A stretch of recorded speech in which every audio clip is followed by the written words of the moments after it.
ช่องระฆังทองสวัสดีค่ะคลิปนี้มาดูแนวทางลาวพัฒนาของเจนุกบารมีมหาเฮงนะคะฉบับนี้เป็นแนวทางประจำวันที่7พฤศจิกายน2568ค่ะ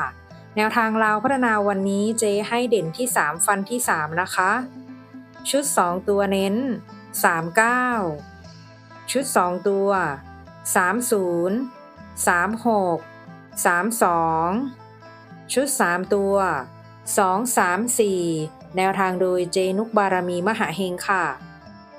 แนวทางมีเข้ามีหลุดนะคะถ้าใครเห็นเลขแล้วชอบค่อยตามแต่ถ้าไม่ชอบปล่อยผ่านก่อนได้เลยค่ะฝากกดไลค์กดแชร์กดติดตามพร้อมกดกระดิ่งแจ้งเตือนเพื่อที่จะไม่พลาดคลิปใหม่ๆจากช่องระฆังทองด้วยนะคะขอบพระคุณทุกท่านที่เข้ามารับชมค่ะ